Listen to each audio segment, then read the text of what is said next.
Hello everyone, thank you for joining me again and welcome to any new viewers. This is To The Point English with Ben. I'm Ben, and in this video I'm going to tell you how to use the hyphen in English writing. Well, I guess it's obvious, it's English writing, right? We don't usually use a hyphen in English speaking. I think this is important because a lot of people get confused about how and when to use the hyphen. And that's not just people learning English, it's actually confusing for native English speakers too. And I'm going to explain why it's so complicated in this video. But first of all, you need to make sure you know the difference between a hyphen and a dash. And in fact, there are two types of dashes. There is the N dash and the M dash. The N dash is called the N dash because it has the width of the letter N, and the M dash is called the M dash because it has the width of the letter M. And we use the N dash to refer to a range. For example, when we say Monday to Friday, we can just use a dash, an N dash, between the Monday and Friday. Now, an M dash is more versatile. It's used in more situations, and it's often an alternative to a comma or sometimes parenthesis. It can be an alternative to using brackets or parenthesis. I don't recommend you use the M dash in formal writing. I see a lot of students using it for the writings for the Cambridge English exams, but I think the commas are perfectly good and you should use more traditional, so to speak, punctuation for formal writing. So it's okay for more informal compositions like letters or informal letters or articles or reviews. But not in the formal writing. But let's look at the hyphen now. How do we use the hyphen? Well, it's used in many different situations. Probably most usefully and most commonly in compound words. And there are three different types of compound words. You have open compound words, hyphenated compound words, and closed compound words. And it's complicated because it's often part of the evolution of the word, or the sort of the transformation of the word or the words from separate words to becoming one word on its own. So I'm going to give you some examples, first of all, of open compound words which don't use hyphens. So high school, web page, living room, prime minister. So these are just a few examples. Of course, there are many open compound words. These are just a few examples of. So these are words that go together, like high school. It means one thing, right? High school is one particular thing. When I say the high school, the compound word, it means one thing. You have an image in your mind. But if I say the word high and school, the two words separately, they're different things, right? I mean, a school is a school, but high school is something much more specific. So that's a compound word. But those compound words are not hyphenated, and they are separate, of course. But we also have these closed compound words, which are one word. They are together, but if you analyze them, you can see that they actually consist of two words which have evolved over time to become one word. And often part of that evolution, part of that transition, is that at some point in history they were hyphenated words. For example, pigeonhole.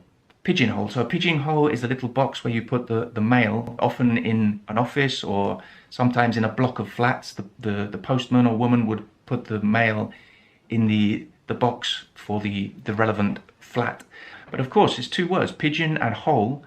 It was at one point hyphenated, pigeonhole, and now it's just one word, pigeonhole.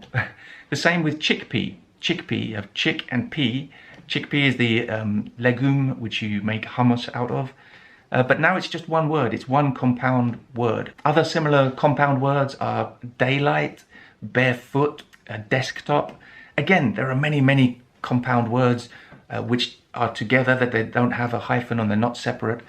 But there are just so many, I can't mention them all in this video, but these are some examples. They often become these one word compound words over time, it's a transition. There used to be two separate words and now they're one word.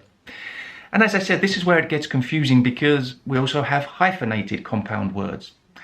And they are potentially, we don't know, because it can go back. Often hyphenated compound words revert to being separate words, and sometimes, more commonly, they become one word. But we can't predict the future, so at the moment, these words that I'm going to mention are hyphenated, but we don't know what they're going to be in the future. We don't know the evolution of vocabulary in general or these particular words. So some very common examples of hyphenated compound words are short term, long term, of course, well known, word of mouth, far-fetched, up to date, know-how, mother-in-law, father-in-law, brother-in-law, sister-in-law, etc.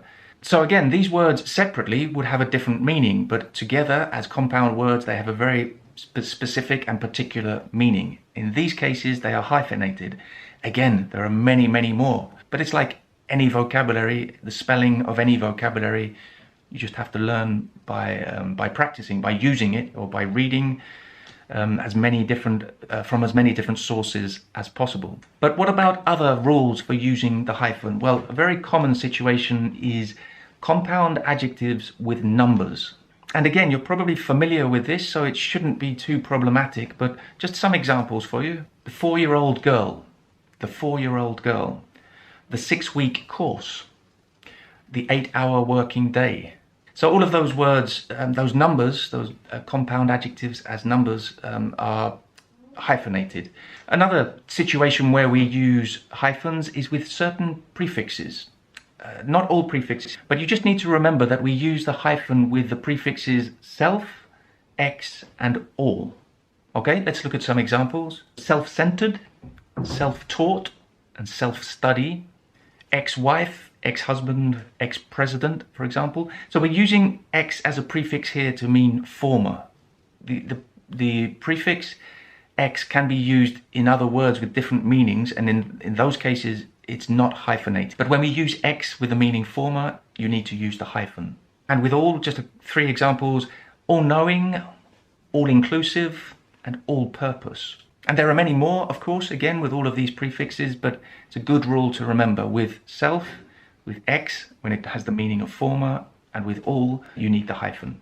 Another very common use of the hyphen is in numbers from 21 to 29.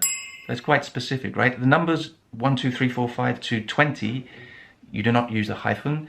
And from 100 up, you don't use a hyphen. Unless you have a number like from 21 to 99 within that number. Okay, I'm going to give an example because it could be confusing. So for example, 21 needs a hyphen, 99 needs a hyphen, as you can see, and every number in between, so 64, 78. But also if you think of bigger numbers which contain those numbers. For example, 64,232. So you have the 64 in there, 64,232. Another important use of the hyphen is in words which could be confused if you didn't use the hyphen. Sometimes because they could be confused for other words when you read them, and sometimes it's just a pronunciation issue. Coordinate, for example, or coordination, or cooperation. Without the hyphen, they could be pronounced coup. Now, and this is again where it gets very confusing, the word cooperation, for example, can be spelled with the hyphen or without.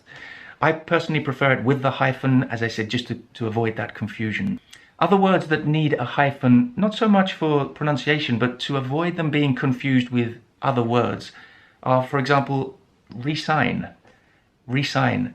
So, of course, resign is to sign again. So you could say Cristiano Ronaldo will not re-sign with Manchester United. So he's not going to sign the contract again with Manchester United. But without that hyphen, it's resign. So if you say Cristiano Ronaldo is going to resign from United, he's going to stop working for them. So it's a very different meaning, almost an opposite meaning. Other similar words which could be confused without the hyphen are recollect, which means to collect again, which is not the same as recollect, which means like to remember. I recollect something from my childhood.